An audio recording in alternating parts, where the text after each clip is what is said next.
It's the divisional round of the NFL playoffs for the 2025-2026 season. And if you're looking for some additional entertainment or fun as you watch football this weekend, you've come to the right place. My name's Axton Harding, and this is the Touchdown Prop Show at DFSG Plus. So sit tight. In just a sec, we'll get to a few players who I like to find pay dirt in the divisional round of the NFL playoffs.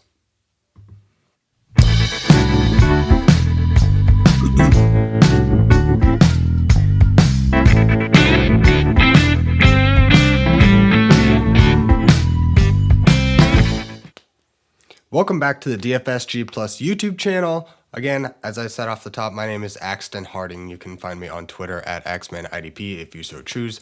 Otherwise, I'll be pretty regular on the YouTube channel. Football season's wrapping up for the most part. That is pretty well what I focus on for in terms of the betting market.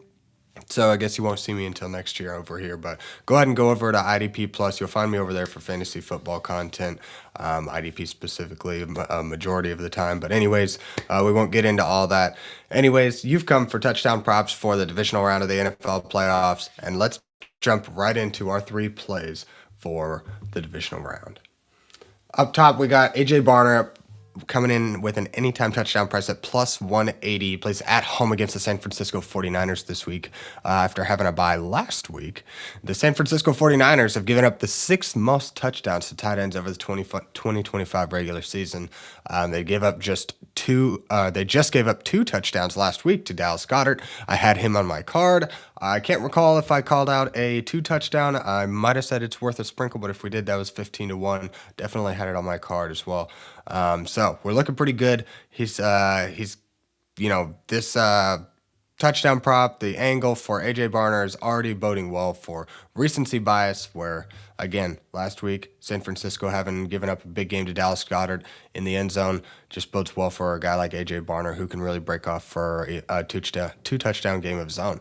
Not to say that this week I'm not feeling that strongly about him, but I am feeling strongly about the matchup, where Barner is second on the team in red zone targets with 13 targets. That's just behind only Jackson Smith and Jigba, as you guys can imagine. He's by far the leading target earner on this team, so it doesn't surprise me that he's the favorite in the red zone as well. But of these 13 targets for A.J. Barner, he's caught 10 of them and converted 5 of them for touchdowns. So we're looking pretty good in terms of efficiency and effectiveness there in the red zone. He's even got 4 rushes in the red zone and scored on one of those. So Barner's in a good spot this week to cash, and an anytime touchdown, again, that's plus 180. Now we're looking at DJ Moore for our second play this week with an anytime touchdown price at plus 330 at home against the LA Rams this week. The LA Rams have struggled in the back half of the season to guard the wide receiver position. They've given up the 10th most yards to wide receivers on the season, 12th most touchdowns on the year as well with 16 touchdowns. They've given up 5 of those in just the last 4 weeks. DJ Moore is third on the team in red zone targets, and he's tied for the team lead in touchdowns with Loveland and Odunze. Each of them have 6 touchdowns on the year. Odunze is hurt. Not sure exactly if he's going to be going this weekend, but I still favor DJ Moore being the healthier of the two, obviously. You don't really know what Odunze's playing time is going to look like coming off an injury, especially if he's shaky to even play this week. Then you talk about Loveland, who's been getting a ton of attention of late. He's got over 30 targets in the last 3 weeks and is the big talk of this week. Oftentimes when there's big talk in any given week, the NFL takes notice, teams start to pay attention, and when things like that happen, they look to focus on players like that who are getting a lot of attention, have a lot of success, force the team to beat them in other ways. This is going to leave DJ Moore for a strong consideration given the anytime touchdown price here, plus 130, team lead. We're looking pretty good here for DJ Moore. So of his 11 red zone targets, he's converted on 3 of them. Ben Johnson even schemes up some run plays for him as well. 2 attempts inside the 20, and he's scored on one of those when they get in close. So there's several ways that this can happen, and with Caleb throwing for 2 touchdowns in 6 straight games, it feels likely that we could get a few chances in this game against the LA Rams. Again, that price is plus 330. Got some more juice here with Dawson Knox with an anytime touchdown price at plus 450 against the Denver Broncos. Denver is such a good pass and rush defense, they tend to forget about the tight end position. 9th most receiving yards given up to the tight end position. Now, they don't necessarily give up many touchdowns to any one position, but they fall middle of the pack for tight end scores overall compared to the NFL. Dawson Knox won't really be a focal point for this defense, I don't imagine. He's not a big play threat in the open field. He's just not going to kill you in any one game.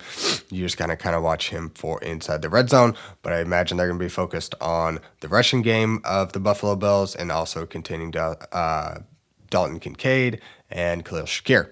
So it's kind of going to leave Dawson Knox with some opportunity here. Would you believe me if I told you that Dawson Knox is second on the team in red zone targets, or that if he is second on the team in touchdowns so far this season?